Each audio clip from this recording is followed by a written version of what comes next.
And do you have the What? Nope. Yo, welcome to the OHANA Boys. This is DJ. It has been a bit, and I am now a part of the OHANA Boys here with Corey Smash and Al Fluffco. We are back after quite a hiatus, I feel like. Right, guys? Yeah, it's been a bit. Yeah, we were chilling. We're here now. we went into hiding for Richmond, I think. And then we came out. I think we did like a couple episodes after Richmond, and like there's like not a lot going on in the game until last weekend, so we kind of just been hanging out. Yeah, absolutely. We've had a couple events. I know I can speak for myself saying haven't been able to go to any major events since Richmond. It's been mainly just kind of chilling, getting laid off from work. You know, love that. OHANA boys, unemployed boys, let's go. Let's go. Oh, snap. We're in here. So we are professional Lorcana only players now. So we have been able to play vicariously through some of our friends and teammates, and then also other players that have been going to some of the major events around the world and across the US. So if we want, let's start with one of the big ones, which was the last Disney Lorcana Challenge that happened over in Taipei, somewhere where unfortunately none of us were able to make it to. I definitely want to make an international appearance at least some point. Yeah, would be maybe nice. Maybe if they hold Worlds somewhere after I make it through Continentals, then I'll go there. When you make it, yeah. So yeah, what were your guys' thoughts on DLC Taipei? Looked to be a little over 300 players in attendance there. Yeah, 365 was the player count there, which is crazy to me. Yeah. But I mean, it being international, I feel like it's a lot harder to travel like that for a lot of people. So, yeah. I also feel like a lot of these, like Southeast Asia, Japan DLCs are just a little bit smaller. I think they only sold there was only 500 tickets available for Taipei. So I'm not 100%, but I feel like I read that earlier. Somebody was talking about it in a Discord. So it's gonna be a smaller DLC, but yeah, it is pretty crazy to see DLCs with same numbers as CCSs that we've played in. So yeah, it's crazy.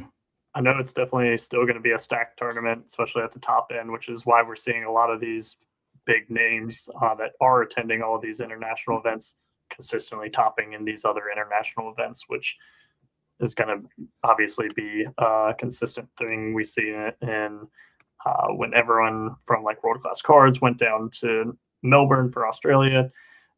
We've seen Taipei. What was another recent one that was Ghent? Ghent, yeah. So Ghent was a big Belgium. That one was a really large event with 4,000? 4,000 players. It was pretty much two. It was Saturday and Sunday, and then they brought it together on the last day. It was Friday and Saturday. Yeah. Together on Sunday, yeah. Yep. So the two separate DLC winners had to play each other to see who won the actual DLC. Yeah, which is crazy. Yeah. I'm hoping that there's something we end up getting that format for Indy, because I know the venue itself can hold a lot more, can support it. I don't know if there's that many people that want to play Infinity, but I feel like if you put out the opportunity, people will take it. Especially right now, I feel like we're pretty limited on events, so it's I mean, yeah, if you're not willing to drive to Pittsburgh, we had people go to Pittsburgh, we had people go to wanting to go to Houston. I wish CCS would bring the fourth one back to Atlanta so we could go. But please. Yeah, we'll definitely hit on some of the recent Pittsburgh and those ones that have happened domestically. Circling back to DLC Taipei, I know watching the coverage for that, one thing I did see that I really liked, which I know is different for the typically Asian TCG. A lot of Asian TCGs play best of one. We see that in other TCGs as well. DLC Taipei critically was best of three, which I know a lot of people were happy about. I can't speak for those in the Asian community that are normally used to best of one format. I'm not sure Yeah. how much that played a factor in who went very far. Obviously, that's going to be more leaning towards those that are used to best of 3 format because you can adapt on the fly. So I know, obviously, anyone who knows anything about Lorcana definitely knows the name Ed. Ed Chu was able to take it down. There's been, I know Illumineers just had a podcast of asking essentially if Ed's the most decorated Lorcana champion because he did come second place in Worlds. North American Continental Championship winner last year, and what now, two-time DLC winner as well.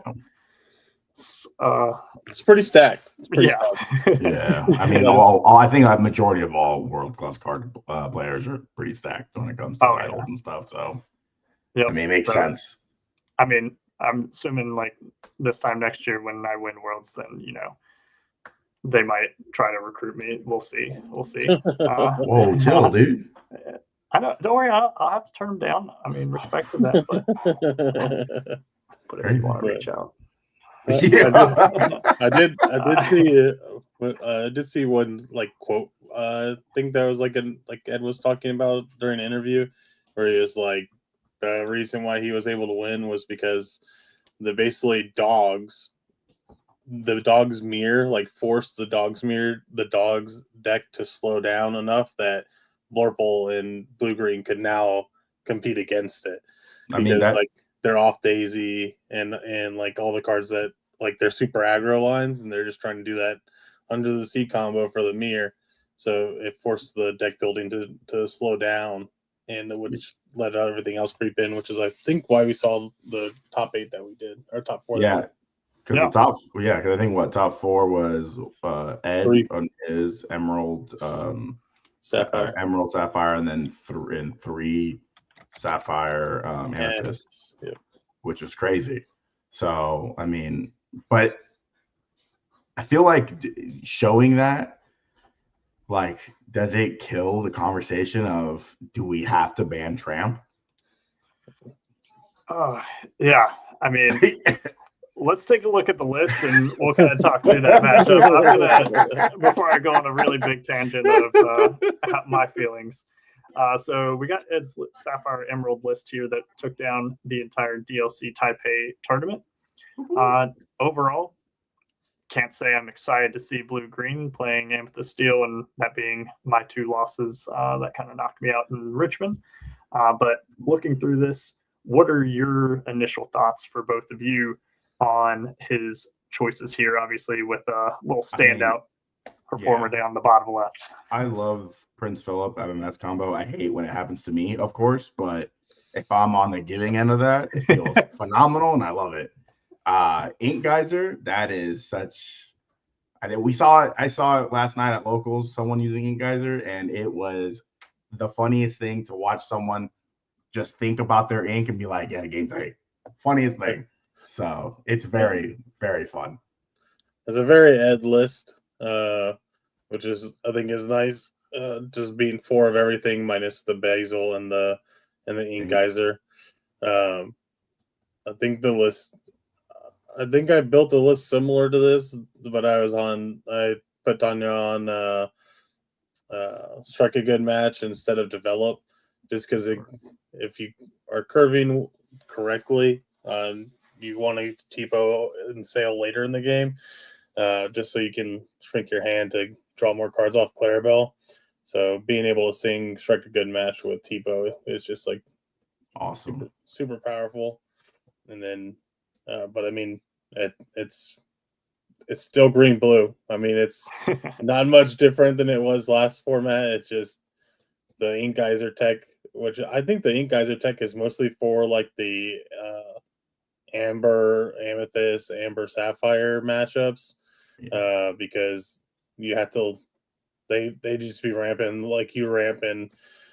If you can establish a 3-quester and then Ink Geyser the next turn, they're unlikely to have an answer for like 1 or 2 turns, and it just lets you do a lot more with what you have.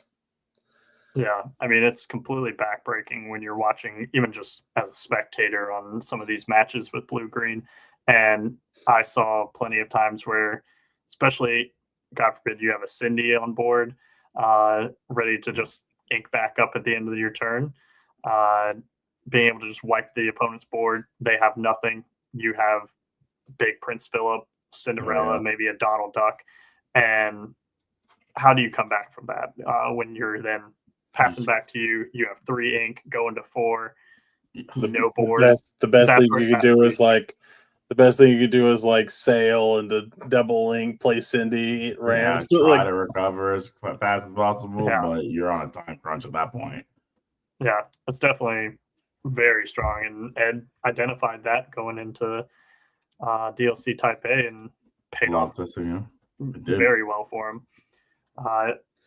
He did play a Blurple matchup. I believe, Al, you mentioned 2nd through 4th, all Blurple. Yeah. And DLC 2nd Taipei. through 4th was all Blurple.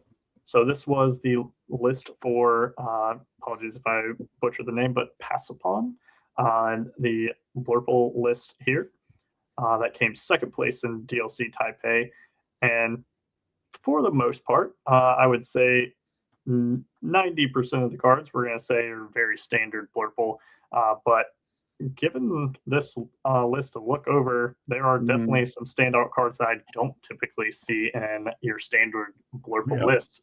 Swordplay being one of them. Straight to yes, Swordplay being one of them is a good one, I think. I like that card a lot. When I first saw it, I was like, this is going to be like a sealed powerhouse. Like, you just get to, like, if your opponent drops a bomb, you just get to, like, take any, like, basically 1 or 2 quester and just, like, eat it. Because it gives what, Challenger 3? Challenger +3 this turn. So, I mean, with Royal Guard, you draw for turn, you go 2, you play Swordplay for 1. It swings for 5 now. That's before you do anything else with your ink, since you're only paying 1 for that. So I think I just think it's super strong. Yeah. Also, just you could use it on Tipo too, and now your Tipo is just like munching on stuff. I do think that the 4-drop Demona is a very interesting choice, because only in blue green do I want to have less than 3 cards in my hand.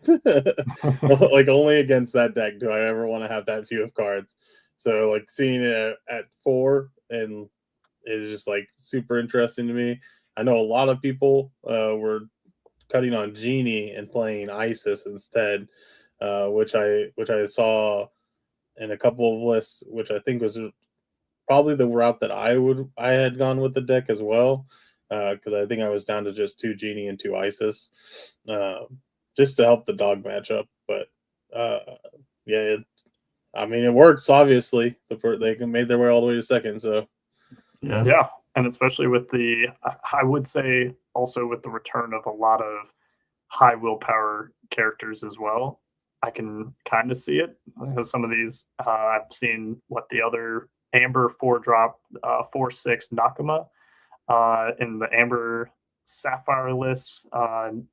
It's just a vanilla 4/6. That's become a very big card. We have big boy Chief Powhatan and Amber Steel. That thing is an absolute unit to get over. Someone did mention in the chat the Horseman Strikes, and that's also another reason to take Genie out, because it does get hit immediately with that. So yeah, too much Horseman Strike, that's a big thing. I also think that another cool thing about that Demona is it is Challenger 2. So if they under the sea your board, you can immediately eat the tramp with the Demona. So yeah, absolutely. So maybe it was just in respecting that, because otherwise you don't have outside of Iago, which can get just looked at and sent to the discard. Then maybe Demona, and that's your real challenging power. So I guess seeing that opportunity there. I will say what a standout performer in the Winter Spell era has been Let It Go. I've seen a lot of times where Let It Go is pawn people back in. So now they have not just Into the Unknown, which was kind of our pseudo replacement for Let It Go when Let It Go rotated out, but Let It Go is is back. Let It Go DLC promos stock is going up. I'm not that good. Let It Go was such a good reprint. Just for the game artwork, in general. maybe originals a bit better, but a large bit. It's no, we're not. The artist did a great job. But the old art is just better. The old art is better. Just like Strike a Good Match. The new art, it looks cool. It puts more emphasis on the character, but old Strike a Good Match, 10 times better art wise. Got it. Yeah, we're just Gen 1ers and our nostalgia hits too. So I'm also wearing my nostalgia glasses. Then going down, because we had third, fourth, both on Blurple. Then we had Thiago in top 8. So at least looking at one of the most problematic, some would say, decks in the format currently. And I'll start off with that. We know all the cards in here. Do we feel that dogs is a problem? Absolutely. The only reason dogs is 100% the best deck in the format. It's not even close. It is a problem because it's so hard for any other deck in the format to answer when they go 1-drop tree, second 1-drop for free, play tramp on 3. It's like, what do you do?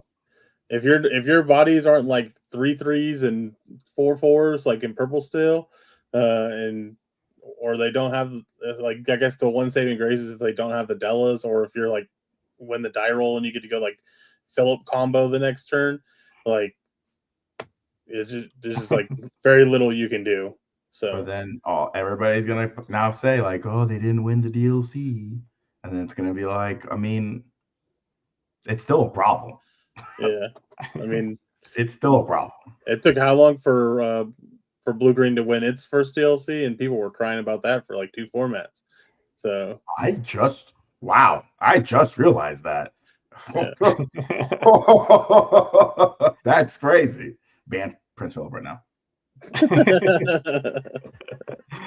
Yeah, no, I think it was already a strong deck before Grandmother Willow, and Winterspell just gave it a full turn ahead of schedule meant all the difference, because so much of it is, if you cannot make any play lines, even drawing your perfect hand into it, that would still fall to, I would say, your standard dogs opening you're trying to get.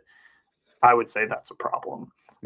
Because it very much feels like they're non-games. And I know that was a sentiment kind of felt. I know casters in the DLC Ghent, the casters were great. They were, obviously trying to hype everything up, but you could really see it in the chat where the finals, which was dogs v dogs, they didn't even ever quest up to 20 pretty much, because it was whoever understood the opponent first, the other one would just scoop. Because as soon as you saw the dogs versus dogs, people were just like, okay, I guess it's time to go to bed. Yeah. I feel like that's kind of like the sentiment with like every deck, every like tier, like not tier 0, because I don't think we've had like a tier 0 really since Bucky, but I think anytime it's like the 2 best decks in the finals, everybody's like, well, we've seen this 20 times already, so it's just no point in watching it. But we have like with dogs, it's like the first time where the finals was like a mirror, and we weren't like, well, we were more like, this is going to be over in like 10 or 15 minutes versus like, this is going to be over in like an hour and a half. So, wasn't necessarily a grind. And not to take anything away from the 2 players and Zan's victorious win in DLC Ghent, but from a viewer aspect, I know that was a sentiment in the chat, and I think has resonated throughout the Lorcana community. And so I think there is that method of, yes, you can beat dogs.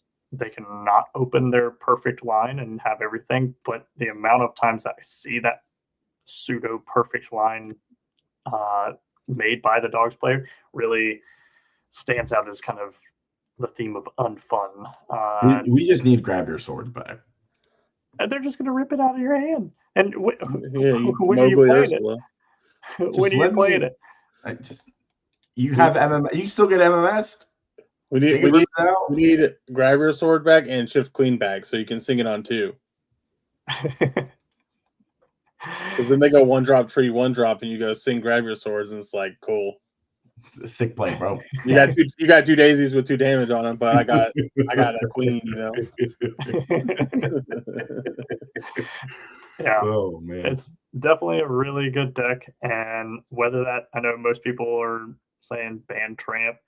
I mean, Tramp, I would say even if Tramp was still left in, but Under the Sea seems to be just the one-sided board wipe. We saw it with Big Sisu, but at least Big Sisu, at least you had to have 6 ink to shift or 8 ink to play it, hardcast it. Whereas this is destroying you on being sung. It's synced together on turn 4.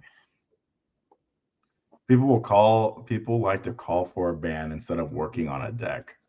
I feel like there's a meme to that where it's like I build a deck specifically to beat dogs, loses to everything else, or I build a deck to beat everything and it just loses to dogs. Yeah, that was like the sentiment for most professional players going into the DLC, or just like in general, like around the community. It was like you can build your deck to beat dogs, lose to 80% of the field, or you can build your deck to beat 80% of the field and lose to dogs, or you just play dogs. So I think that's why a lot of people just started playing dogs. I mean, yeah, you had a lot of, like you said, like the professionals switching to dogs. Yeah, I was talking to Tanya last night or the night before, something like that, and we were like, you could whenever Thiago switched from Purple Steel to dogs, it was probably like, yeah, maybe Purple Steel is not as good as into dogs as we wanted to be. Now, if you got him switching over like that, it says a lot. You could, but just keep making it better until it beats the other ones too. I would love to see a list that could beat dogs on its perfect curve and not lose to purple or amber sapphire or blue steel. And if that existed, I think people would have found it out by now. Purple steel is amazing to dogs. It is. You're kind of trying to tech in different cards that's going to lose you percentage points in the other matchup a lot of times. So that's where it's a hard balancing act there.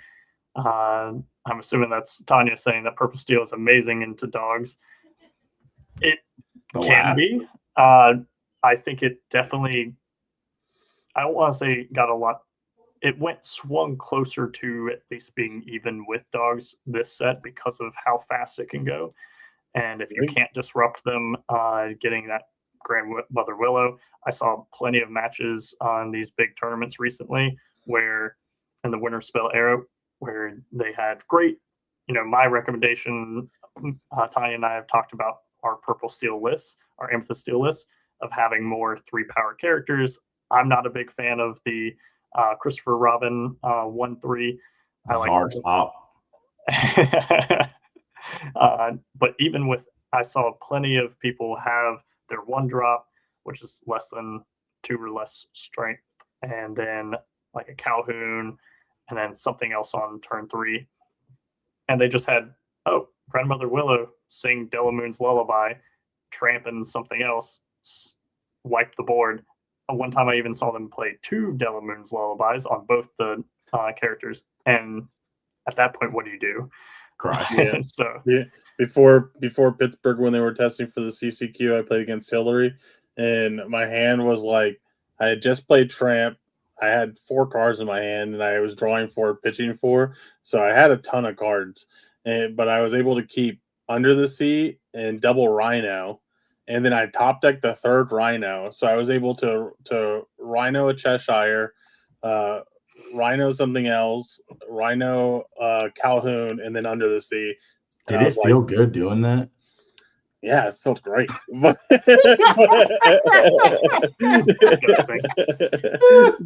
it's not. But like it, it's just like back in the Bucky era. It's like It doesn't feel good to play against, and it doesn't feel fun for the community to experience that. You know what I mean? But it's great to slam it down. Yeah, it feels great for you to win. Yeah, honestly, I miss Big Sisu slamming that down. Ooh. No, it's the whole. It ain't honest, but it's much. Yeah, me. But yeah, well, again, congrats to Ed on taking down another DLC. We'll see him at Worlds. Especially you, but with that deck too. Like Corey mentioned, and I just found out and figured out that was the first time that deck's won a DLC. Well, it technically won Milwaukee, yeah. but Fungus won as well too. Oh, because he was on. Or was that Richmond? Whichever one Fungus won, he won with Blue Green. But that was like Blue Green was like the big bad for like 2 sets or 3 sets, and that was his first DLC win. So it used to be always the bridesmaid, never the bride. But yep. All right. Well, another big event happened over the last weekend, March 14th, 15th, and that was PPG. PPG holds a lot of really big events, well known in the TCG community across multiple TCGs, and we had a different deck than what we saw here actually top the event, and we are going to take a look at that. And let's take a look at the deck that won here, and then we'll actually start talking with. I am very excited, and then we're going to get to people who were actually able to make it to this event. So this one was taken down by none other than my first love, which is Amber Steel Songs. So normally I would ask both of you to give your thoughts on it, but I'm going to do it first this time because I love it so much. And I'm glad to have it back. I don't want to play with you anymore to my Amethyst Steel that got me an invite to Continentals, but it's definitely doing that. Amber Steel Songs definitely suffered post-rotation, losing a lot of its key pieces. We got it downgraded. Along came Zeus in the form of he hurled his Thunderbolt, which is good, but not as good. So everything seemed to be nerfed. We still had our Singer 4s, but we lost our turn 1 Cinderella, that was Singer 3. But now we lost Let the Storm Rage on. We lost Ariel, that always whiffed for me, but still was key to the deck. Ariel right there at home. Yeah, exactly. And now we have, I know this was something that was being talked about when I was watching the Illumiteers with Logan, Zenulus, and Ben was talking about the list, and with Liam. And it really was very much like Winter Spell was essentially a reprint set for Steel Song, because we got Cinderella for on the draw. Underdog. We don't have Storm anymore, but we have Akud at Imudi, if I'm saying that correctly, which is our uninkable 3-drop song that replaces itself and also gets you tempo back because Storm was taking out typically a small character, whereas this is putting in a bigger character a lot sooner than it should be on the board, in the form of things like Chief Paladin, which is kind of just a better Pluto guard. I forget the sub name, but the bodyguard Pluto that was steel, where it was 1/5, but if it didn't have damage, it was a 5/5. But they would just run their Tipo into it, and then it has 1 power. Chief is 5 strength all the time. So yeah, overall, I love the list. I know there's a couple versions and variations out there. We saw Sky take down CCS, not last weekend, but the weekend before, if I'm not mistaken.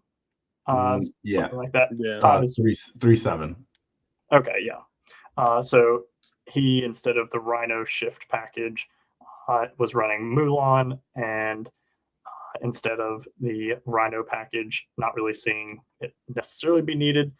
There was discussion about it is really nice to have in the mirror, especially if you can Rhino Shift Bolt Hero's Thunderbolt on the opposing Singer 4. Then that can be pretty backbreaking, which just brings us back to pre-rotation Steel Song mirrors, which I don't really want to go back to all the time.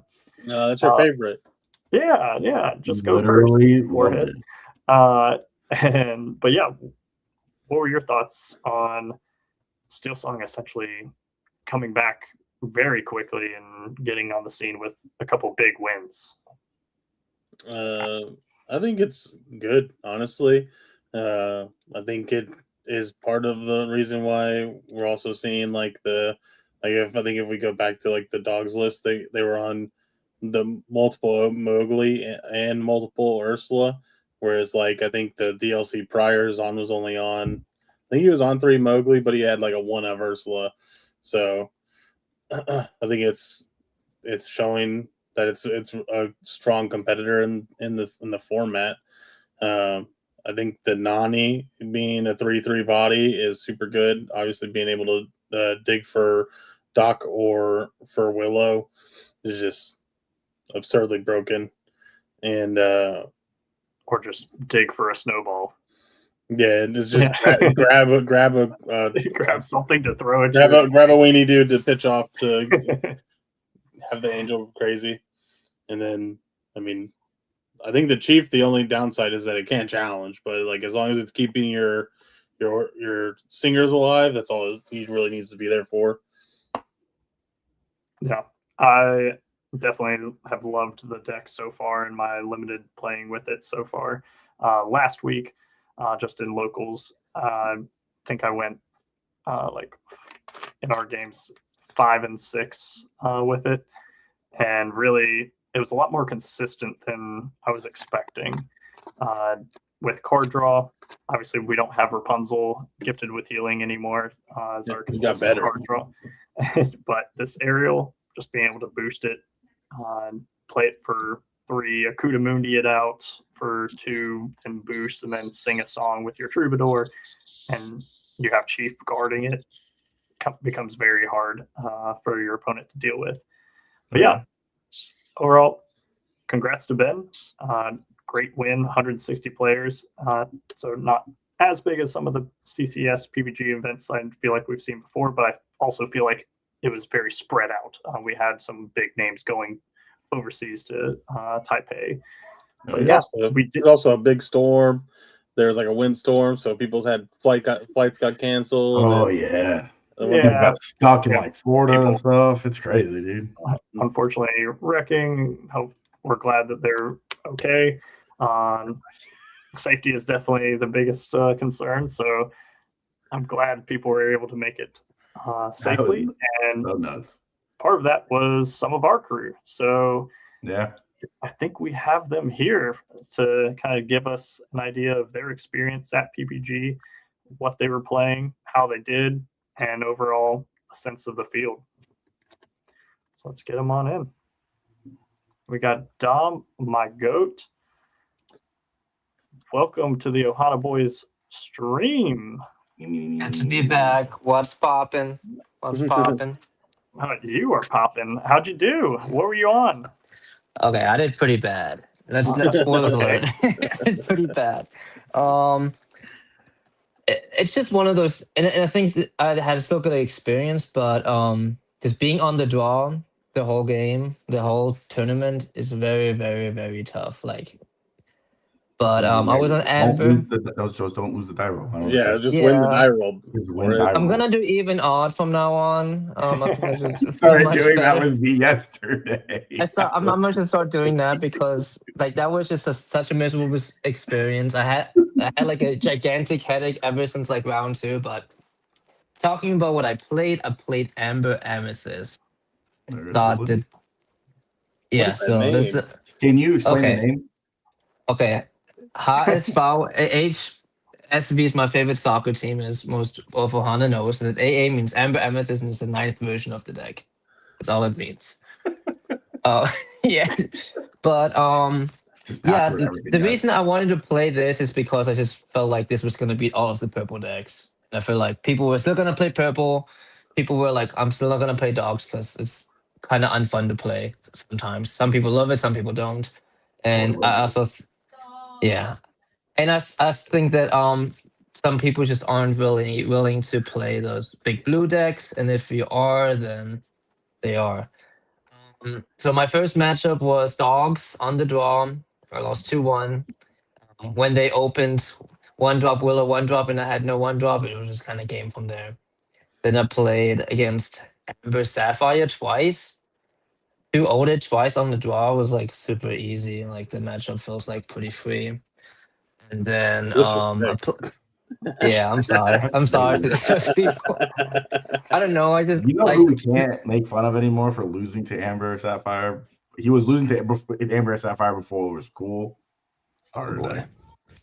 Oh, It's no. different. It's different. It's It's different. different, right? Okay. Different. Then I went round 4, probably the saddest of all of the games. I was next to Sarah. You know, we were like, oh, we got this, right? Now played against Purple Steel. I'm like, okay, fine, right? Had my curve. I checked with Mowgli, no strength. I'm like, okay, we're in here. Top draws strength, kills my stuff. I'm like, okay, cool. Then he what's it? Yzma's finds another strength. I'm like, okay, whatever. And then next turn finds another strength. And then I'm like, okay, my board is gone. He has a bunch of characters. I'm like, okay, I'll scoop it up. And he said out loud to everyone, he's like, this is the best I've ever drawn in OHANA ever. And like everyone looks around him and just looks at him like, yeah, this is great. And then I found my curve. And then I'm like, okay, awesome. Next turn, Demona, right? As long as Willow sticks. Kills the Willow. I'm like, oh, whatever. I'll just ink and then play Willow. Draws a Raging Storm. And I'm like, okay, cool. I can't do anything for the next turn. And then he kills all my other stuff with Strength and Angel, and that was that. So I just sat there watching 40 minutes Sarek play instead. It was really fun. You didn't have to emphasize on 40. You could have just said I sat there and watched Eric finish his games, and we would have fine. Yeah, I would have assumed it was at least a 20-minute match. You watched for 40 minutes. Dude told me, he's like, the thing was, the guy told me, he's like, before we even start, he's like, I hope you beat me quick so I can go to side events. I'm like, okay. I'm like, you did win quick. Yeah, and what round was that in? 1-4. So it was X2 at that point. Then I played against some green purple stuff, 2-0 on the draw. I'm like, okay, like this guy just didn't have a good list, like whatever. And then I played against green purple again, but I never encountered a green purple like this. It was boost, like with the Minnie Mouse and the Cheshire and the Donald and the Flints, with Snowfort and like a bunch of warded characters. So like all of the green warded characters you can think of, they're just in there. How did the Snowfort feel? I mean, game 1, it was really tough to deal with. It was really hard having to be on the other side of it for once. Yeah, well, isn't it now? Crazy. Because I told him, like, usually I'm not the one who has to do the math. I just make my opponent usually you're the one that slams down 3 Snowforts and then I cry. Yeah. And the thing is, like, they told us before the tournament started, is like, we don't do takebacks. And I said, damn it, because I looked at Garrett and from Team Snuggly Duck, it's like, we should have bought green purple if that was the case. If we should have bought green purple if that was the case, because the thing with like Snowfall that we don't like is like people can do takebacks on them in like some events because they don't understand, like they can't do math or whatever. It's like, oh, my thing dies, but your thing dies, but mine doesn't, and they're like, oh, let me take it back. But with like this kind of event, you really can't do that. So we went to, it was 10 minutes left, and I was on the draw, and I told him like, do you have an instrument boy? He's like, no. I'm like, let's just go to game 3, please. Because I wanted to take my time with a deck I've never encountered before. And then I missed turn 1, turn 2 Mowgli, no Snowfort, and then he kind of just played Minnie Mouse, and then he played like Shipwreck Goofy, and I'm like, there's no way I can win. I lost there. That was round 6. Then round. You got cooked. I got cooked. Green purple against green purple on the draw. Yeah, your favorite deck. I know, it's my favorite deck. It literally said, "This is what you get for betraying me, Dom." Yeah, honestly, it was just so like I couldn't beat it on the draw. Snowfort? Snowfort. I mean, he only played it in the first game. I guess he wasn't running for. It is what it is. Then round 7. What's that, DJ? I was gonna say, what was your mental state after that game? Demolished. I was so. I mean, I had a headache the whole day already. Like I didn't feel great. So I'm like, I'll just play it out, whatever. So round 7 comes, my opponent didn't show up, so I'm like, awesome. It's awesome to show up like to a big tournament and want to play all of the rounds just for practice, and then the opponent doesn't even show up. It's just so demoralizing. You're on the lower tables, like you're just sitting there by yourselves waiting for 10 minutes. So I just wanted to go sell like my enchanters and stuff, made some money there. And then round 8, I was like, I'm just gonna finish out X3, and I faced the mirror. I'm like, oh no. And I'm like, the mirror literally depends on how many raging forts and libraries there are on. And this was actually Raging raging Fort. storm. Yeah, raging fort. Yeah, Yes, no yeah, for man. That thing is living rent free. yeah. That card's stuck in my head now. It's like Raging Fort storms and Library. libraries is literally what the matchup depends on. And I was actually playing against Virginia Boys, Johnny's brother. Shout out to So Virginia I boys. and he won the matchup 2-0 on. And, well, I couldn't get a game out of him because he was on 4 libraries and 4 raging storms, and the more rage, and that's literally what the mirror depends on. I lost there. If I could change anything on the list, I think Genie is pretty useless. Dumbo's pretty useless. Oh, I would take them out immediately. I think a lot of the Blurple players that day also didn't play Genies at all. And that's just so they were able to like not lose to dogs instantly. Um, Hmm. and I think that made a lot of sense. Like once when I got home, yesterday actually I played the deck without Genies and Dumbos, and it felt just so much better. It looked good.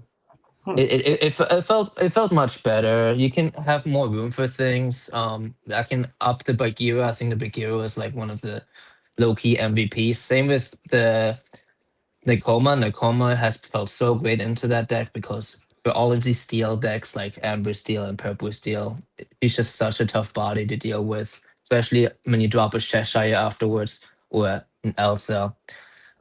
Now, Being able to swing into Tramp and then like moving damage with Cheshire looks good, or like the Laundry into like Nakoma, like killing, taking out the Tramp, or like the Lonely into Bagheera taking out the Tramp, just feels really good. and then how does it? And How did it fare into like blue steel or sapphire steel? so Sapphire Steel is one of the matchups I didn't want to do Hmm. because like they just have such big bodies. It's really tough to deal with the Vincenzo, Well, the King Arthur's. especially Yeah. the King Arthur. Yeah, I mean, shout out to Alric. He won against me yesterday. We get it. We get it. I knew there was some personal thing there. Yeah, yeah. He just wanted to say that. Yo, the salty redback, you bodied me like when we were having fun, and then I was like, I need the salty redback. Yeah, No. it's Any okay. It's okay. consideration? Any consideration to Bell? I know that was something we discussed prior to you leaving. I just felt like with Nakoma being the unit that she is, that including a couple of Bell in here would just like be insane. Yeah, I did consider it. I bought like that card with me, and the thing about it is like I just don't know how many meaningful 3/3s there are to kill. It's like I guess Dumbo would be like a premier one, but the Maybe thing is like I have Horseman Strikes for that. putting 3 on Lady would be pretty good. Yeah, but like I can pump up like so many things with Evelyn and World Guard. I think the Bell would have been fine, but I think just the Genie and the Dumbos just feeling really bad into a lot of matchups really stunk, especially now with Blue Green like getting more popularity. I think those kind of need to go. They Never Come Back was also like kind of mid, but Raging Storm Library combo won me the most games.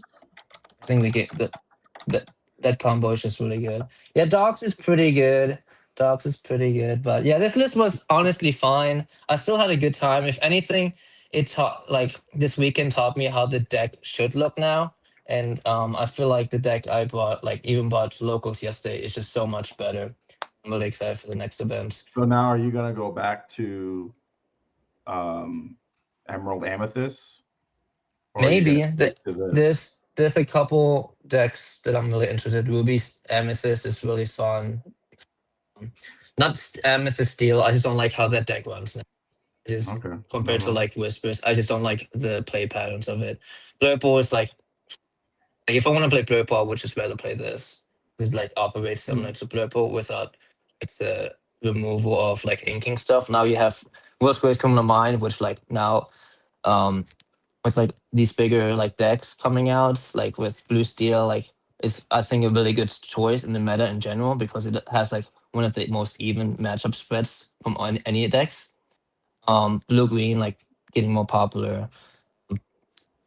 all the purple decks still play Demona. Lonely buffing up like whatever to like kill it.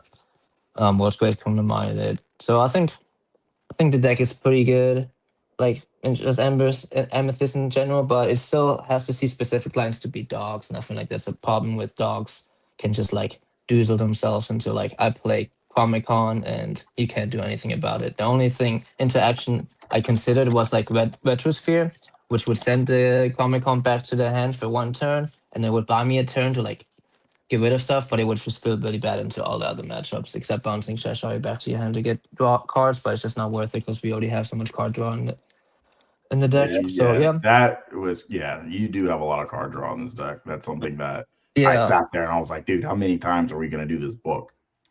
Yeah, but you can find books, libraries, you can play Max Hades. I think Max Hades is like super good. Like Horseman Strikes. You can just out nutrition the purple decks, which I would have loved to face this weekend, but I faced it 0 times. Which really was really sad. Be like that, Yeah. bro. It's a hard matchup when you're expecting the room to be filled with dogs players, is to play Blurple and just hope they don't open Perfect Curve, or like just like Yeah. So I think we were never seeing that much Blurple in there. I think you're anticipating it being majority dogs, probably some purple still, and then I agree. I just saw like a lot of. I still expected like majority purple, and it did happen. Not winning the die roll in any of them just kind of hurt too, but you're right. It's like I accepted I was gonna lose the dogs, and I was just gonna hope to dodge them as much as. But yeah, this deck wasn't gonna ever beat dogs like if they had the curve, but they wanted. But I think those too. Yeah, but also like in my opinion, if the dogs has the perfect curve, I don't think any deck beats it. Like you can take out as much as you want for it. It's just that's why I was like, I'm not gonna take out for dogs as much because like even if they get the perfect curve, like they're just gonna win regardless. So it doesn't matter if you're playing purple still, red, purple, doesn't matter. They have the curve they dogs want. They're just gonna win regardless. Doesn't matter what. It's not purple still, but.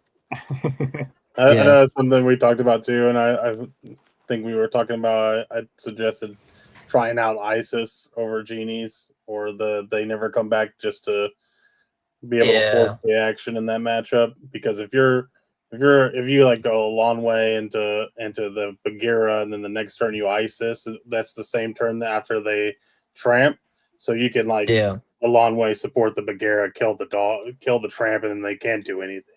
So I think it's just like something we talked about, but I don't know if we ever got to testing it. So no, I honestly was just expecting of like I'm just gonna like, I always felt like if I'm gonna play, if I can one drop into Willow, into Tigger, into Elsa, like that would be completely fine. I would win most matchups like that. Yeah. So I felt like it was fine because like Isis would just not do much for me. Other matchups. Garrett said I would rather play purple still and red purple over Blurple as a dogs player. I mean, 100%, because they can get to Elsa quicker. Once they get to Elsa, they can get to Demon. Yeah, it makes sense. I would trust Garrett. He's definitely done very well recently, and literally what he got. Correct me if I'm wrong. Back-to-back top 4, if I'm not mistaken. He got 3rd at the DCS, right? No, he got yes, he did. Oh yeah, and then he got third at the 10K, and then 3rd at the 2.5K. Yeah. He told me at dinner big shout out. Big shout out to Garrett. He ate the pizza I ordered for him because of the confusion of the order for the waitress, which was but he liked the bacon pepperoni pizza I ordered for him. But he told me, he's like, you should just play Dogstorm, and I'm like, I don't like that deck. I'd rather just have fun. I just like have my purple decks. I like my purple decks. Zarek requested that I build dogs to test dogs with him, and I've been playing it for the last 3 weeks. It's so funny, dude. I'm like, I hate this deck so much, but it's just like, it's so easy. I refused to play Bucky back in the day. I refused to play dogs. But to get some more perspective on last week's events, we also have Zarek here. So we'll get him on in, and then we'll pull up his list and see if he won a few games or not. Am I in? What's up? You're in. Oh, Welcome yeah. in. How's it going? Oh, jeez. Going all right. Minus the voice cracks there. Yeah, no kidding. But let's talk about your list and how your run went over at PPG. Yeah. Do you have the list that you can pull up? I sent it to Yep. Tanya. Okay, cool. I'm presenting it now. There's two different lists. There's a Saturday list and then a Yep. Sunday. I got it right Bacon here. and pizza. It's going to be this Yeah, one it's right because here. Dom's pizza. Just let me know if that's All the right. correct Yeah. first Yep, version. that's the bad one. Yep. That's a bad All one. right. The All right, bad so one? Oh, okay, yeah, you played, yeah. You played in both events, right? I did play. So I played in both Okay. events. So I went into this tournament and I was like, okay, I can build green blue with Lewis's to like counteract the dogs players pretty heavily, and it's good in the purple steel, and it should be good in the blurple. And so I teched very heavily into dogs playing all these Lewis's.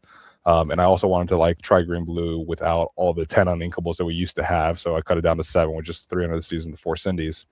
And so I had a round 1 bye because I topped one of the PPG qualifier events. And then round 2 I played into Blurple.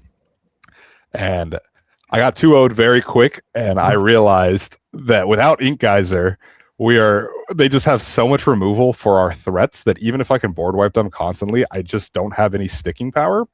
And so like after that matchup, I was just so disheartened with the deck choice. I'm like, I just don't have any way to win this, right? And so you can ask Dom, like I was complaining the whole time where I was just like, dude, even if I continue to win, I'm just gonna get bodied. Yeah, dude, I was just like, this is such a bad list. Well, because like, so me and Barber from Family Pro Gaming were the only like green blue players there, and he's also a very competent green blue player. And it's like we were just talking the whole time, and he was just telling me all of his crazy Ink Geyser stories and this, that, and the other. And I'm just like, yeah, I was struggling to just stick a threat, because all the let it goes and everything else. So round 1 had a bye. Round 2 played Blurple, got bodied, so I was 1-1. I proceed to win the next 4. I played Blurple, won somehow. I played Blue Steel, won somehow. Blue Steel a little bit less because they don't have the Into the Unknown, so their Hades effects are only 8 rather than 12. And then I think I played Amber Steel and a bunch of other matches. Didn't play Dogs in the entire day until the very last round, which was essentially my winning in. Come to find out, I bubbled and got 17th, which sucks. But yeah, so I ended up winning that one on the draw, and it was because of Lewis. Like I remember when a top deck situation, I was able to go John Silver Lewis, make both of his things challenge into my Lewis, and it just won me the game on the spot. But yeah, I mean, green blue's good. Like, obviously you need Ink Geyser just for all the let it go removal and everything that you're seeing nowadays. But yeah, I mean, obviously dogs you still have to get lucky against, and just find the right pieces at the right time. But yeah. Yeah. So you said you changed your list, and this we have as your better green blue list. Yeah, exactly. And how do you feel all the changes you made transitioned into the Sunday event? Yeah, so I liked him. So again, I was talking with Barber the whole weekend, and his original list for Saturday was no Lewis, and then replaced that with it was 2 Mother Knows Best, 1 Ink Geyser. And he was saying how, like, we had Ed win. So we're trying to figure out Ed's list. We're like, Ed always plays 2s and 4s. So he's probably on 4 under the sea, 2 Ink Geyser, and just no Lewis, no Mothers, no whatever. And so we came to the conclusion that 2 Ink Geyser was probably just the more consistent route. And we can talk about it a little bit later, but I drew on the Sunday event against Yellow Blue. And that was just a matter of time, and it was because of sequencing more than anything. But yeah, we found that you need the 2 Ink Geysers. You can do a lot of gross things, especially because against these matchups that have all that removal, if they don't have Moana to be able to ink like Let It Goes and stuff like that from their yard, once you get through it and you Ink Geyser, I have all my combos pieces back, and they don't have the removal to answer it now. But so yeah, that was the main thing. I ran the 1 Lewis just as like a little tech card. We ended up playing the same 59. He ran one of Mother Knows Best, going to the 10 uninkables, And I still wanted to be on the lower uninkable count, but we were joking. It was like, we're going to play each other and that one mother knows best is going to kill me. Which didn't end up happening, but still.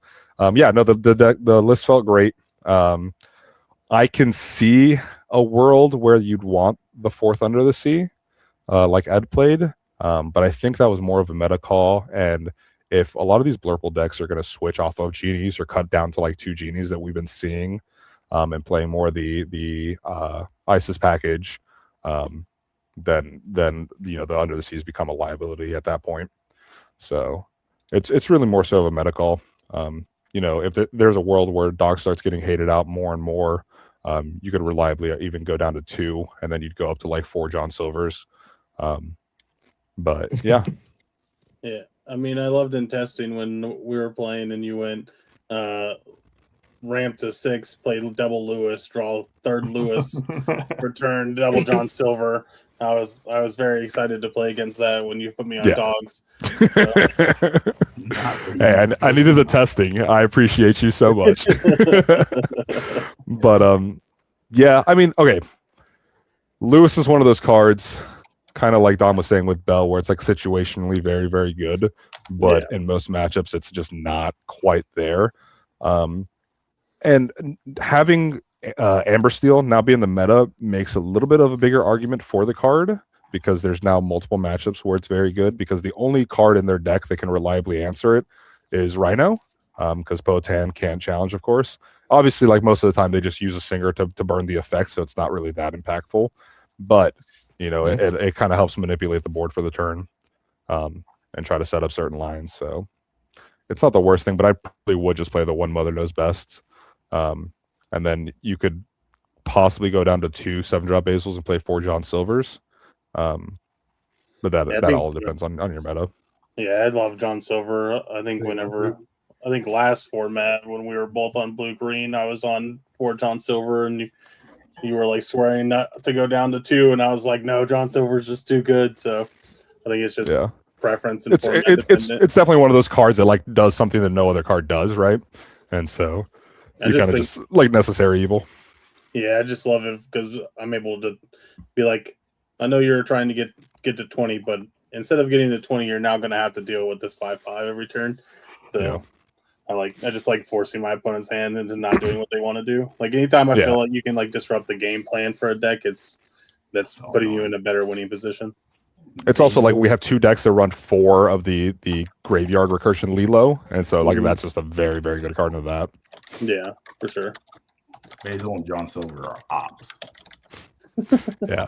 So go for it. Sorry, I was gonna say, Sarek, his match against Amber Steel in Game 3 was insane. I have no idea how you won that. Where you did the John Silver Lewis.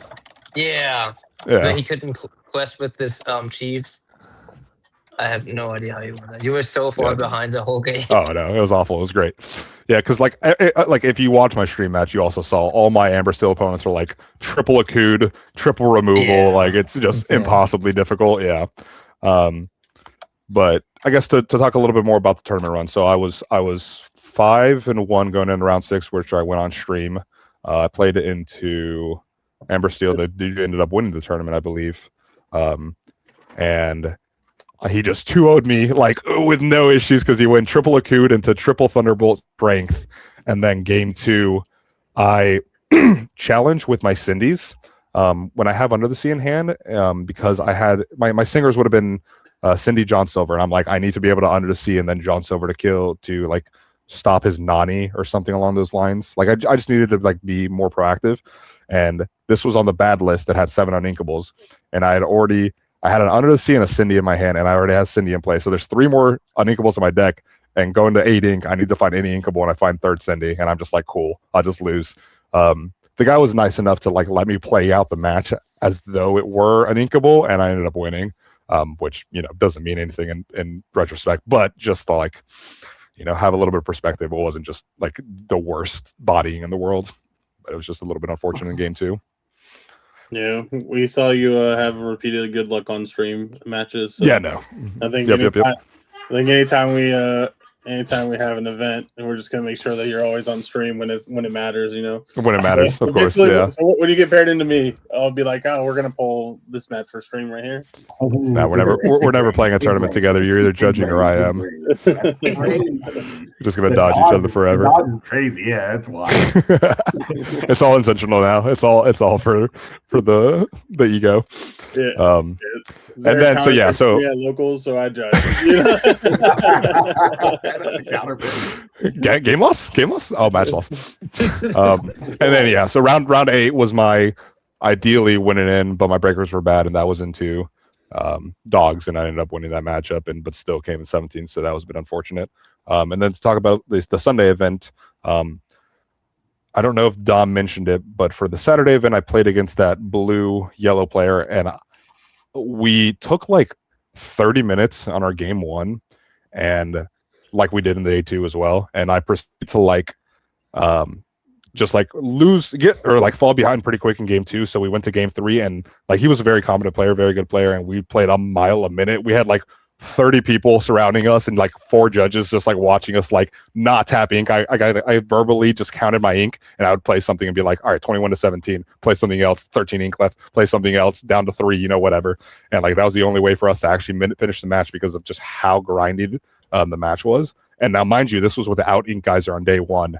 And it went down to like 3 cards in library. I had like exhausted all of his removal. I had exhausted all of his he was on 2 of the spooky sites, and I'm like, all right, I saw 2 in the yard. I'm like, there's no way you're on 3. I'm like, double ward Philip, go. Like you cannot possibly have something. You can't have a third. There's no way. And he didn't. So that was really cool. And then as you saw on stream, if you did watch it, I lost, or we ran out of time after game 2, but essentially I mulled into Ink Geyser, had to TPO it away, and then I had to burn my second Ink Geyser pretty early on before I had even gotten through, like, I think I got through like 1 Ranging Storm, 1 Hades, and like 1 or 2 Let It Go.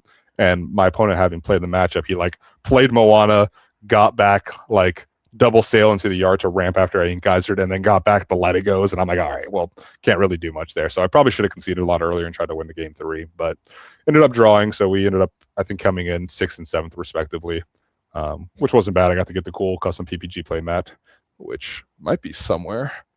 I don't know. Just seen it. Yeah. All right. Well, there's 2. It's just a different color. No. What? The PPG mat that they were selling, the purple and gold one? The purple and gold one, yeah. And then they had like a blue and gray one. Yeah. What about that cool signed CCS mat? Still got it. Still got it. You don't see you play with it anymore. Wait. You need to play with it more. Look at this off. Look at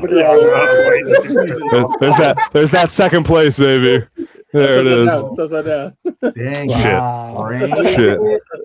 See, look, it says number 2 out of 50, just as a constant reminder.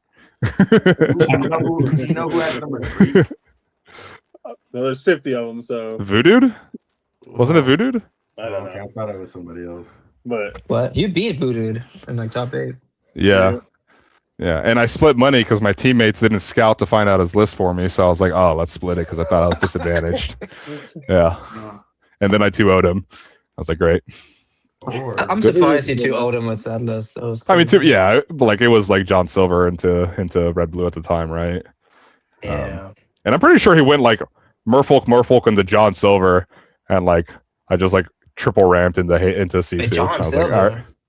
Yeah, this was Brooms, remember? The CCS? Yeah. Back before rotation. Set 8 or set 7.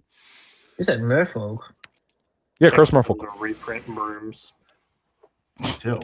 Well, dude, if you remember that matchup, it like the I forgot his name, the dude who won. He like at the time I was thinking about it. He was like, "Yeah, I'm playing Yensid because there's no good 2-drops in Purple Steel," and I'm like, now we have like 50 different options in Purple Steel that are all 3-powered like units.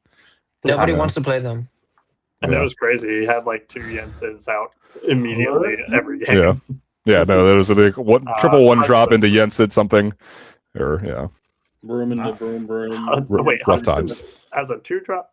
Is that what you're talking about, Tanya? Nah, she meant to spell Black Heron, I think Black it was. Heron. loves that. Hudson. No, she's playing Hudson. The 2/4, the gargoyle. No, she This prefers. isn't overcooked. We're gonna save that for another. Yeah, because she was running Angela, and she's like, "Oh, I want to mitigate my uninkables, and also Angela counters a Stone by Day." I'm like, "Yes, but these are both not great cards Oh, Angela's great. Angela's for She's a good. turn Angela's for a good. turn, and then she's a 2/3." that's all you need. Yeah. so- Oh, one of the matchups I was going to mention for my run, I played into Blurple, and I think that was the round 2 when I lost. Like, I didn't have a Clarabelle line, so I just had the 2/5s, and I literally went 2/5 3 turns in a row, and my opponent's like, "Cool, Isis, cool, Elsa, cool, Demona, kill them all." And I'm like, "Sick, I guess I'll die." Like, you Okay. know. I have a question, Sarah. Did anything surprise you about the meta game of that room? Because I didn't expect as much blue-yellow. Blue-yellow I saw a lot. Did you? Okay, I was gonna say mostly diversity. First off, there was a solid amount of competent players, but more than anything, there was competent players on like basically every type of deck. So like there was people like looking around, it's like, okay, I want to dodge that guy, I want to dodge this guy. But yeah, there was definitely a decent bit of blue yellow. There was a lot of blue steel, both allies and non-ally versions.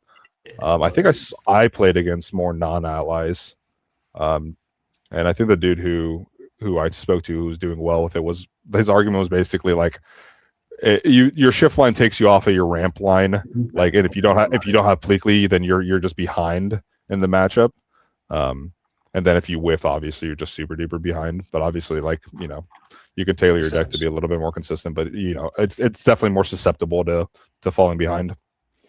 No, I kind of like questioning that Jasmine and finding finding Angel, and then finding Pleakley and then ramping it both. Yeah.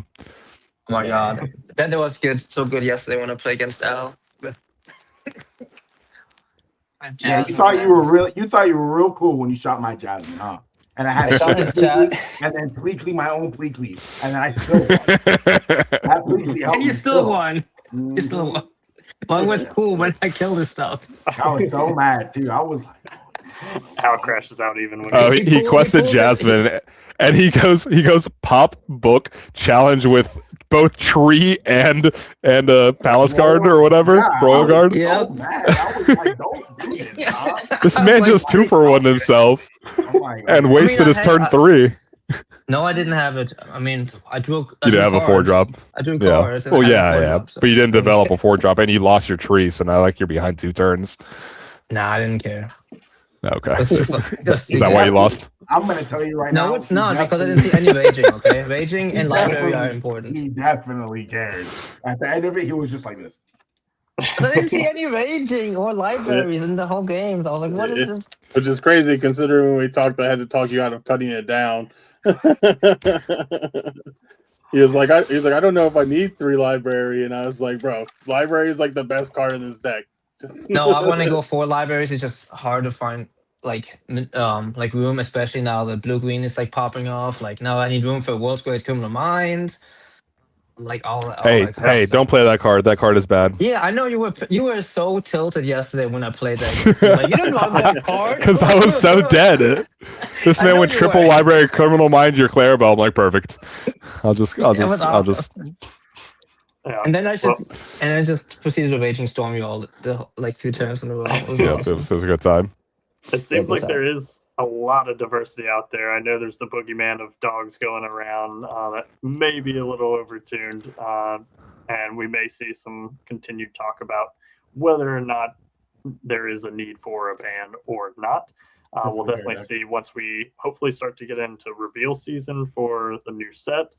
Hopefully we get some more pieces there that maybe not another piece for dogs, hopefully. But I'm glad everyone that went to PPG, hope you all had fun. You obviously had your own experiences and did fairly well. So any final thoughts on PPG, the PPG events in general, before we let you both go? No, I would just say for anybody that hasn't been to one, I would highly recommend them. The space they had was very good. I wish they would have had more vendors. Obviously, like PPG is like the main person, so I understand not wanting to have competition as far as buying cards and selling cards if they have enough inventory. But it would have been nice because they were definitely out of a few things that I saw that other people were looking for. Outside of that, like there was a lot of storms like they mentioned up there, so they had power outages and they handled that very well. They got the stream up. Every time the power would flicker because of outages, they'd have to reboot the system, but they were pretty quick about that. They had a PA system going on for all the side events and stuff, which might have been a little bit annoying as far as like hearing that while you're playing, but at the same time, side events were constantly firing. People were able to do all the things that they wanted to do while there, whether they were in the main event or got eliminated or just came for side events and stuff like that. They had a lot of different learn to play, so definitely recommend going to those events.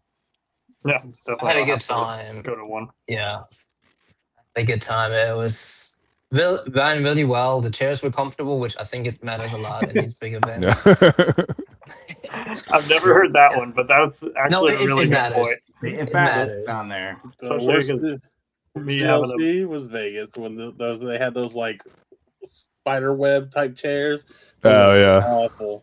Yeah, but it was cool seeing like all the different people from different areas. I saw a lot of green purple. I'm like, check this green purple. Like, it was good. It was good talking to everyone. Everyone was super nice. The day after, we got to go to the zoo, which was the highlight of my weekend because I I wish love I could have gone to zoos. the zoo. Well, you made money instead, so could Yeah, complain. you're right. But You're yeah, right. awesome weekend. I took like at least different experiences out than Sarek, but it was a positive experience, and either way. So yeah, It's always a good time when you get to hang out with me, right, Dom? don't even mention it. I'm just kidding. I'm just kidding. I'm just I'm kidding. sorry. I love Sarek. He knows it. We'll leave it at that. All right. Well, thank you, Dom. Thank you, Zarek. I appreciate you all joining the OHANA Boys tonight, and I'm sure we'll hit you up in the future, as I know you're not strangers. We got both of you, Zarek, on the travel team, doing really well at events. Still waiting for you to get your invite to join me in Continental. Nah, dude, I'm coming with you regardless. We've already discussed this. That's my +1. Yes, sir. Yeah, we'll let you go to bed thinking that for tonight. And then Dom, always awesome to see you as part of the OHANA crew, and we'll catch you both next time. Later. Bye. All right. So No, I'm just kidding. what? You said finally. No, it was great getting to talk to them about their experience. I'm not gonna lie, a little jealous not having been to any big events recently, so it's definitely good to hear from them. Obviously, really close to both of them, all our tight knit crew. But next steps for us as a whole, we have a decent amount of events upcoming. I will say not necessarily an event that I think any of us are going to, but I know the next CCQ, I believe, is this coming weekend in Roseville, California, if I'm not mistaken. There's a CCQ there. So that would definitely be one that I did want to go to because I have some family back out in California. My dad's only like an hour away from Roseville, so I was like, that'd be great, room and board, and get to see my family. But yeah, unfortunately, it's a busy season for my family with a bunch of weddings going on. So other than that, I don't think we have anybody going to that event. Correct?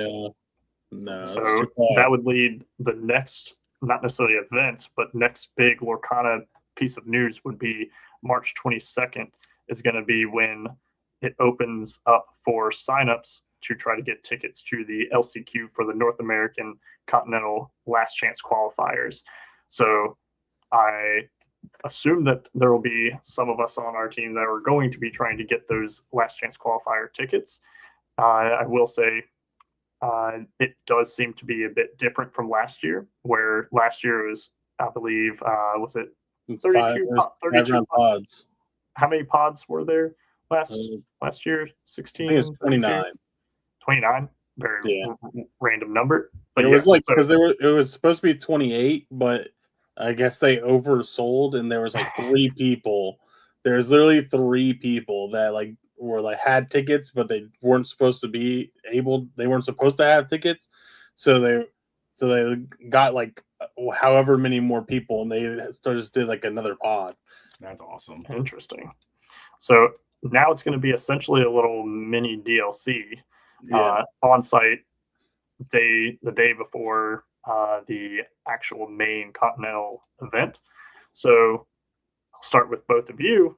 Are you both planning to go and compete in the last chance qualifiers or attend as an attendee? If I'm employed. Yeah. We'll see how everything is going with everything that's going on with me. So yeah, I'd like to go. It'd be fun. Yeah, I would love to go. I went last year. I was playing Blurple. I was like, this is great.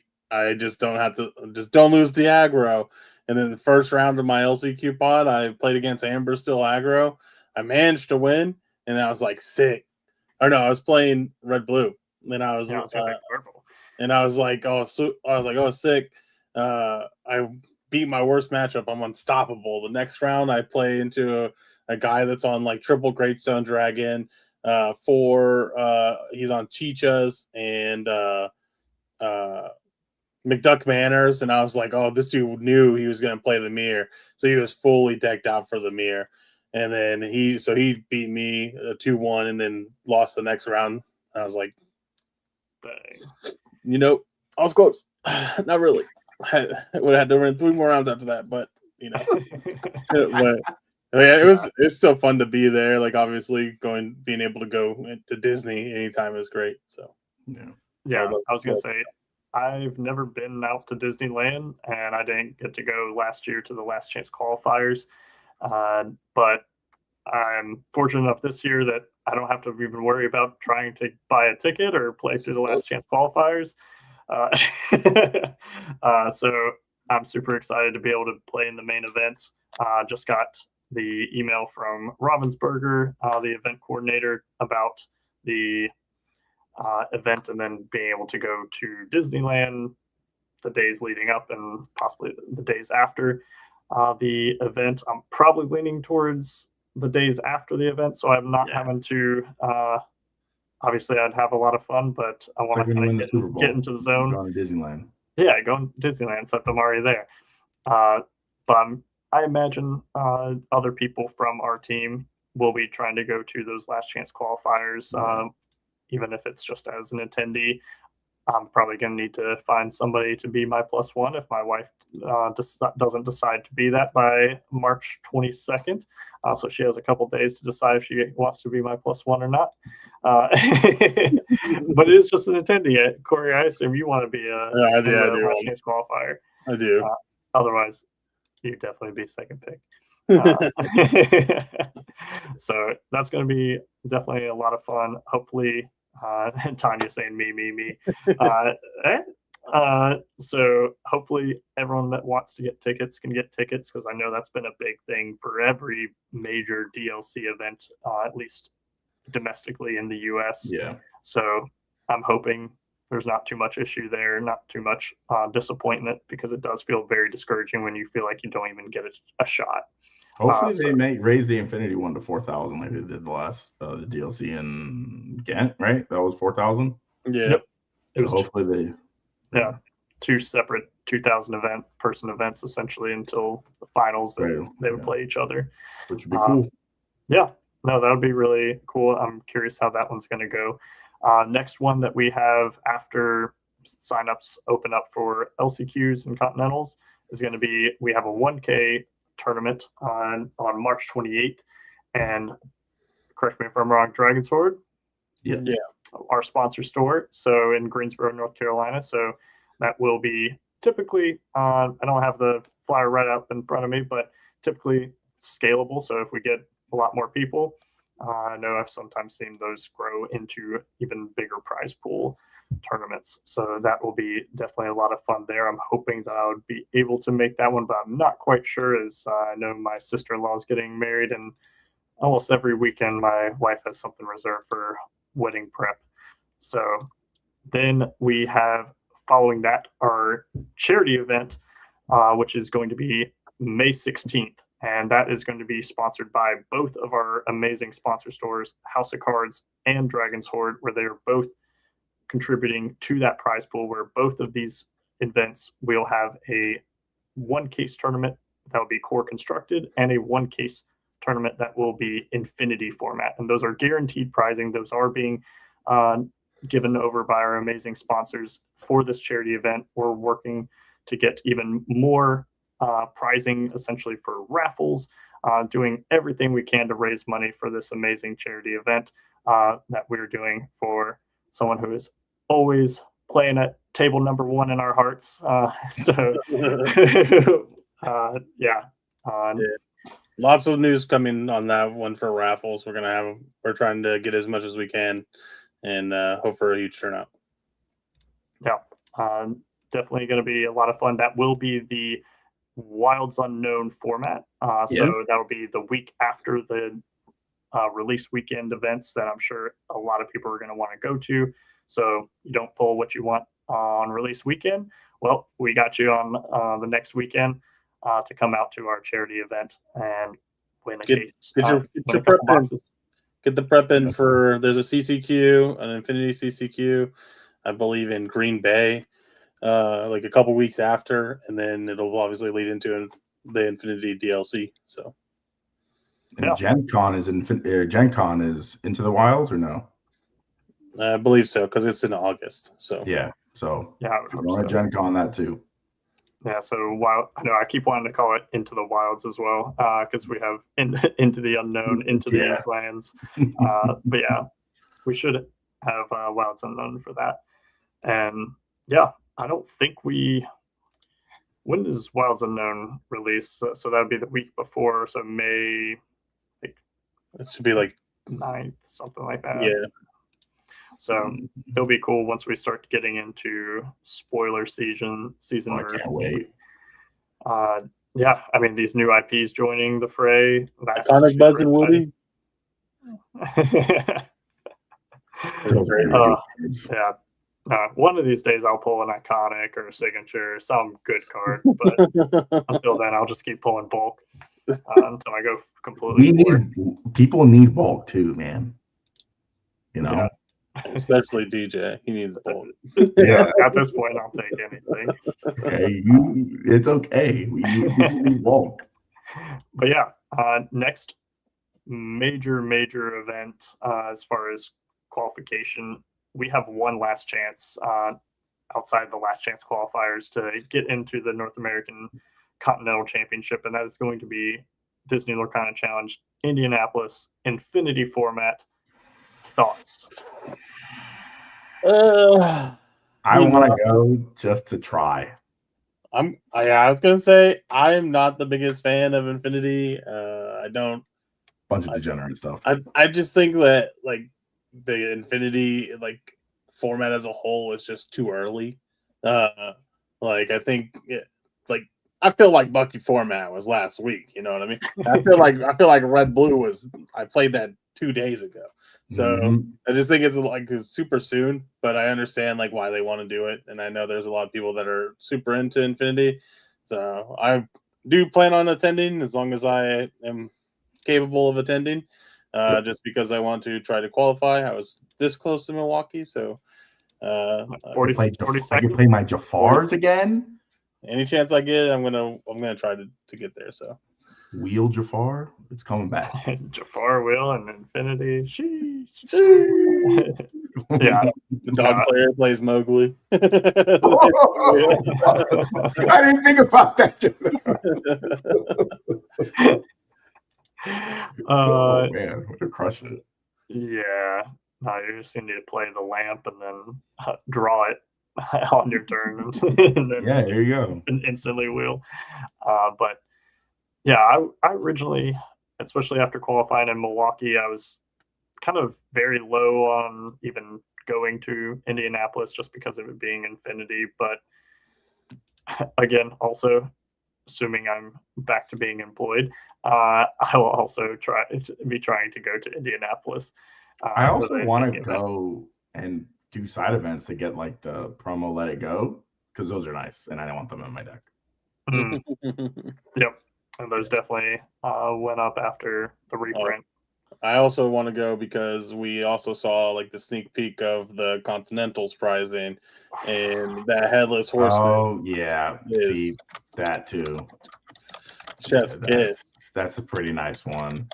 And they Really I nice need one. that play mat. I don't even like rubber play mats, but I want that rubber. I play just mat. I love rubber playmats. hard. Let's see. What do we got? The down in New Orleans card, beautiful art. I wish the Tinkerbell wasn't like the highest promo because I'm just like this. Yeah, I Tinkerbell mean, kind of buns, but yeah, I guess good IP, you know. Which Tink is Yeah. it? It's I got it pulled up. Yeah. You have pulled up? I want to. I Yep, gotta I'm gonna remember this because I only pull saw all these one, up. and it was the Headless Horseman, and I stopped looking at everything else. All right, so let me too many tabs open. I feel like I'm back being employed and having a job. So we're going to move back to sharing here. Yeah, you gotta laugh instead of crying at times. So we're all good here, staying positive. So I know a lot about that. participation for making it into the main event. All players that are qualified for the North American Continentals, either by the DLCs, the CCQs, or winning your LCQ, getting top, if I'm not mistaken, like 16 or so in the last chance qualifier event, will get this beautiful standout DLC Continentals promo. It's a nice one. I'm a huge Goofy movie fan, so I'm definitely stoked that I essentially already have this in my collection at this point. I also like that the participation promos for both ones have been like the last one was invited to the ball, which is like super cute, and then this one's like stand out, like you're a standout player, you know what I mean? So You're standing out. Yeah. I think they're very cute and thematic. Yeah, according to JDZ, he said you're only a great player if you make it to Continentals. So they pretty much made this for him. For real. He doesn't have to keep saying stuff like that. We get it. You're going No. But yeah, no, it's a beautiful card. And it is, yes, the equivalent of the invited to the ball. Yeah. Sorry, I got distracted. I was like thinking this is possible. I was looking for like a hidden Mickey or something like that. So they have a lot of those. And then it's going to go into, it is the top 64 for Continentals is going to be getting the Down in New Orleans promo. So that card's so beautiful. Again, another absolutely amazing movie. Love Princess and the Frog. Tiana getting some love here. Got Naveen, rest of the band getting in there for top 64. The only thing I wish there was that last person was I wish it was Lewis with his trumpet. Oh my! How about it? We're getting the band back together. Ravensburg, if you're watching this, creative team, get this guy a job. If I work for them, I can't play. No. Oh, no, take my no, ideas. no. Take my ideas. Yeah, just take it. Don't pay him. But yeah, I think it was one thing that I did see for the North American and European Continental qualifier or Continental Championships. The North American, I want to say, total number of players is going to be about 130 something.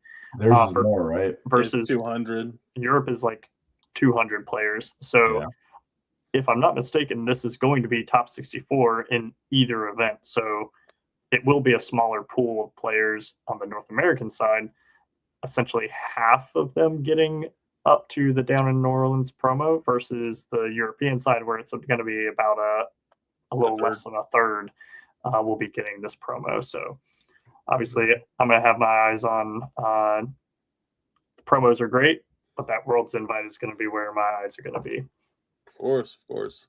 So this is the one that all of us are saying is the most amazing one. Yeah. Which, speaking of the Down in New Orleans, is Down in New Orleans, do you get a playmat as well? Yep. Yeah. This one is a playmat, as well as the Headless Horseman is a playmat. Next one. And here we have the Headless Horseman, Cursed Rider. Beautiful promo card here. and Yeah, that this also one. comes with the mat. And that will be for top 32. I don't know who Jared Matthews is, but that man cooked. Yeah. Yeah, shout out to all our Disney Lorcana artists. But yeah, Jared definitely did a great job with capturing the essence here and making a standout promo. The crows, like the way they have the smoke coming off the eyes, his card is Not me looking at the headless horseman part and being like, eyes. What do you mean eyes? Jeez Louise. No, it's absolutely amazing. And then yeah, top 16 is going to be the Tinkerbell Insistent Fairy promo. Wow, this Tinkerbell. Okay. So I will say I was also shocked that this one made a major promo, and especially being like a top 16 one. Not granted- the other one, the steel one. I mean, that would be absolutely amazing because The it at least 3-1-1 does drop see could some. have been. Yeah, it at least does see some play. But the 2 cost, I believe it was a legendary in that set. Was it a legendary? I think Yeah. it was. Think 2 so. cost 1/1 evasive, and then It when was you play a legendary. character with 5 strength or more, you can exert them to gain 2 lore. Never saw any major play that I've seen ever, but would be a cool strength based deck that would be pretty interesting What's if Ruby? you wanted to get 4 of these top 16 continental promos to play. Yeah, it's I think they were talking about in the Lorecast a couple weeks ago. Like Rochelle made a comment. She was like, we picked the promos like well in advance of like what the meta looks like. So we kind of just like picked the cards that we thought people would like. We thought would like have some sort of meta like understanding. Because like I think everybody went down in New Orleans got revealed. A lot of people were like, this card's crazy. Like Shark can sing this, and you just get to play another Shark.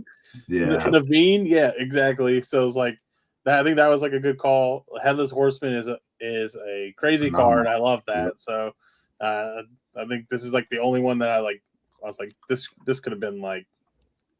But it looks like nice, imagine though. if this was Giant Cobra. Oh yeah, it's still a beautiful artwork. It's still a beautiful card. Yeah, but imagine if this was Giant Cobra. That'd be nuts. We just have babies drooling all over it. Or like just if they put a Demona on there. Woo. Oh, Dumbo or something like that. If it was dumb, that'd be crazy.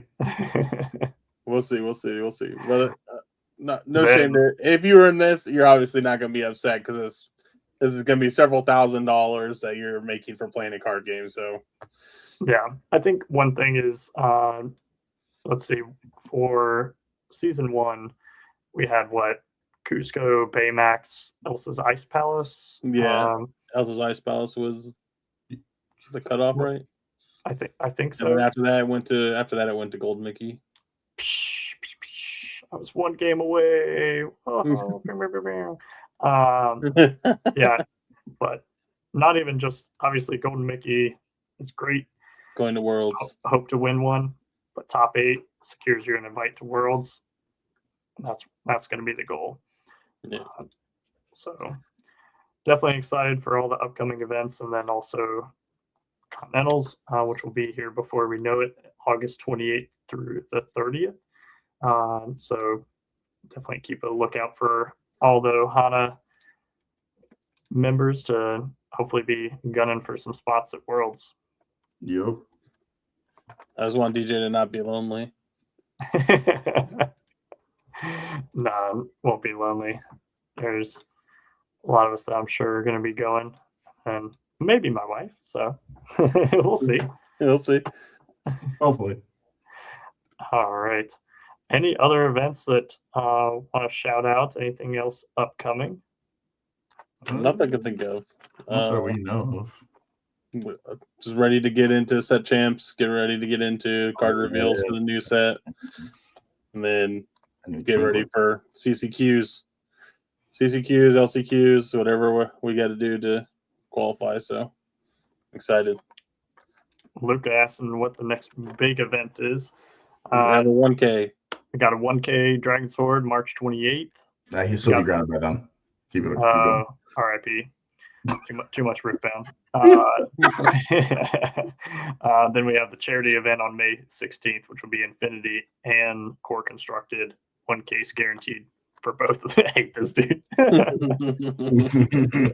That's crazy. I don't know what I did. Yeah.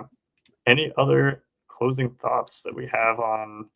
We covered a lot of things from the meta to the recent events, upcoming events, and then I made a really funny joke about Amber Amethyst, and I was like, "This is the new Queen's like castle control," because I watched Dom play like library, just like and then just like Raging Storm for 3 turns, and I was like, "This is castle control all over He again." literally needs hard crash out. He like Prince Philip, and then he goes Headless Horseman. He's like, "Oh, okay, we're just gonna tech against it now, huh?" And I was like, "This is funny." I'm gonna crash it out. But be on the lookout. We have been discussing starting up like streaming, like testing on duels.inc because they allow you to stream that. And if not, we're talking about getting back into streaming our locals, just leading up to all of these events we plan on attending. So keep a heads up. Yeah, but be sure to support us on our socials. Support our sponsor stores that help us do what we do, which is going to be House of Cards in Winston-Salem, North Carolina, and Dragon Sword in Greensboro, North Carolina. So if you're ever in those areas, definitely hit them up. They do ship. So definitely follow them on Facebook. I know Dragon Sword definitely has a big presence in a lot of the Disney Lorcana Facebook groups. So shout out to Zach Fisher there. And yeah, otherwise, we will see you on the next one. Peace. Peace, love, and chicken grease.